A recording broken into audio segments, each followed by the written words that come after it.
Assalamualaikum warahmatullahi wabarakatuh. Kan kami dari kelas D akan mempresentasikan mengenai hipertensi. Nama saya Muhammad Rafli Alonzaki dengan NPM 1006041324157 dari kelompok 7 Diels-Alder.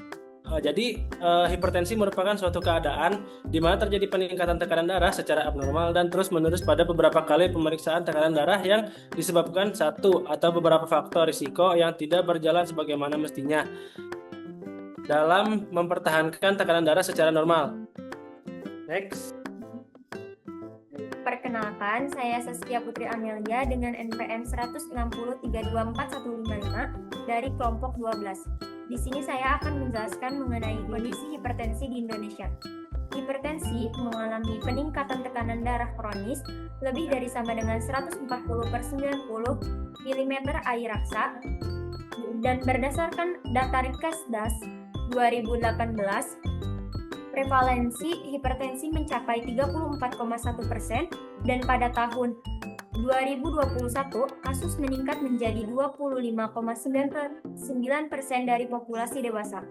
Adapun karakteristik penyakit yaitu yang pertama sering tanpa gejala awal yang disebut silent killer, dan yang kedua hanya sekitar 1/3 penderita yang terdiagnosis.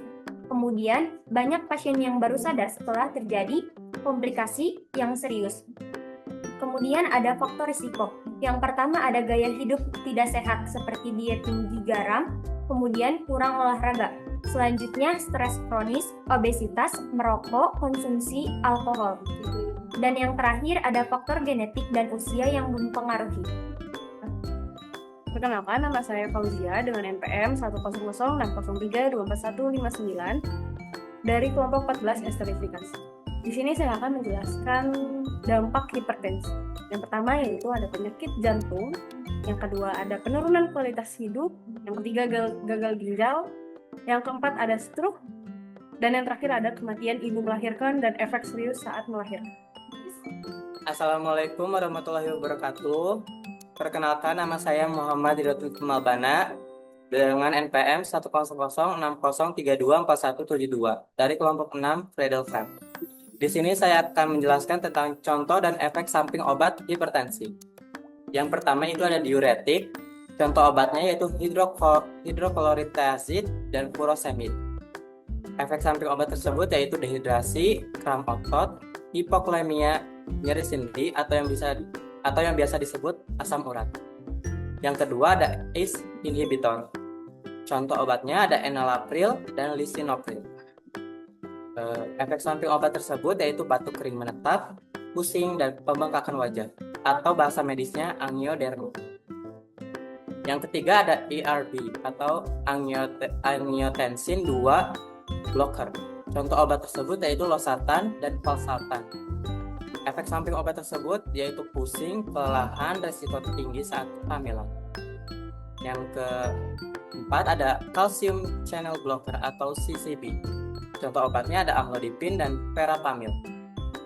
Efek samping obat tersebut yaitu pada pergelangan kaki dan detak jantung tidak teratur. Dan yang terakhir ada beta blocker. Contoh obatnya ada metoprolol dan atenolol. Efek samping obat tersebut yaitu terjadinya kelelahan, gangguan tidur, dan gejala asma memburuk. Terima kasih. Bismillahirrahmanirrahim. Perkenalkan, saya Uli Romatunisa Azhar Nurdian dengan NPM 10060324182 dari kelompok 1 Sanizaro. Di sini saya akan menjelaskan terkait jurnal penelitian yang bersangkutan dengan pembahasan yang kita ambil yaitu mengenai hipertensi. Pada jurnal yang pertama yaitu dengan judul penerapan slow deep breathing terhadap tekanan darah pada pasien hipertensi, di mana pada jurnal ini dijelaskan bahwa hipertensi merupakan masalah kesehatan global yang beresiko menyebabkan komplikasi seperti stroke, gagal jantung, dan juga gagal ginjal. Tetapi terapi non-farmakologis seperti teknik relaksasi slow deep breathing (SDB) dapat membantu menurunkan tekanan darah. Penelitian ini dilakukan untuk melihat seluruh SDB dalam mengontrol tekanan darah pasien hipertensi. Nah, kemudian juga Jenis penelitian yang dilakukan pada pengamatan di jurnal ini yaitu jenis penelitian studi kasus atau case study dengan 2 subjek pasien hipertensi. Pengukuran tekanan darah dilakukan selama 3 hari. Penerapan dengan metode penerapan slow deep breathing. Kemudian data dianalisis secara deskriptif. Perkenalkan, saya Ferus Nafisa Fekotuzini dengan NPM 163241998 dari kelompok 11 ozonolisis. Di sini saya akan membahas mengenai bagaimana hasil dari studi kasus pada jurnal pertama, yaitu setelah 3 hari melakukan slow deep breathing, pada Tuan F, tekanan darah turun dari 180/100 mmHg menjadi 120/80 mmHg.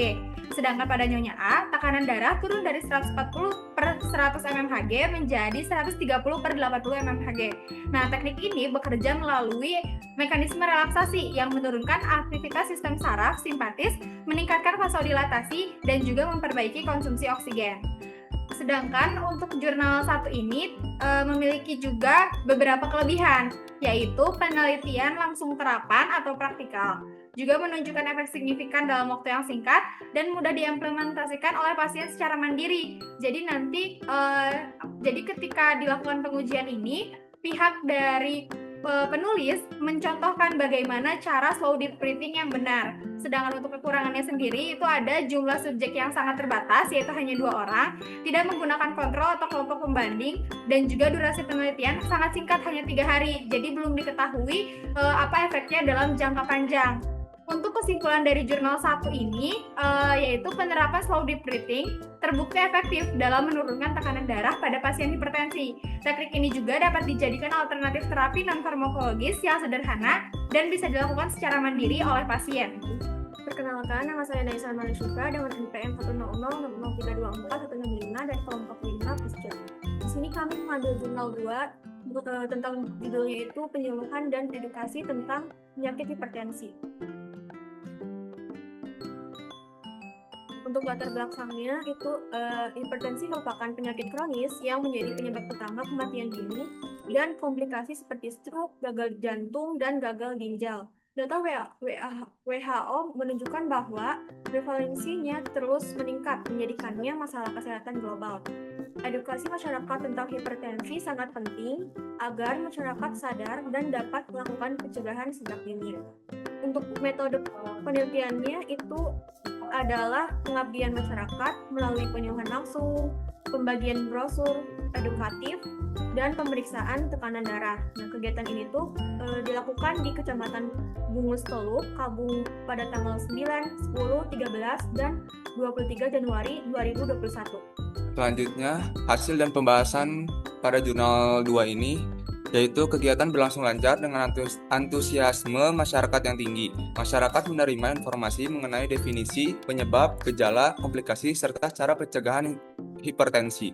Pemeriksaan tekanan darah dan edukasi personal meningkatkan pemahaman serta kesadaran untuk menjaga pola hidup sehat dan melakukan pemeriksaan rutin. Selanjutnya, kelebihan dan kekurangannya. Yang pertama, kelebihan, yaitu memberikan edukasi langsung ke masyarakat, menyertakan pemeriksaan kesehatan sebagai bentuk praktik nyata, menggunakan media cetak atau brosur untuk memperkuat penyampaian informasi. Kekurangannya yaitu tidak ada pengukuran kuantitatif, peningkatan pengetahuan masyarakat, tidak mencantumkan data jumlah peserta atau dampak jangka panjang. Kesimpulan dari jurnal 2 ini yaitu penyuluhan dan edukasi terbukti efektif dalam meningkatkan pengetahuan masyarakat tentang hipertensi dan pentingnya pola hidup sehat. Kegiatan semacam ini perlu dilakukan secara rutin untuk menurunkan angka kejadian hipertensi di masyarakat. Sekian yang dapat kami presentasikan mengenai materi hipertensi kali ini. Terima kasih atas perhatiannya. Wassalamualaikum warahmatullahi wabarakatuh.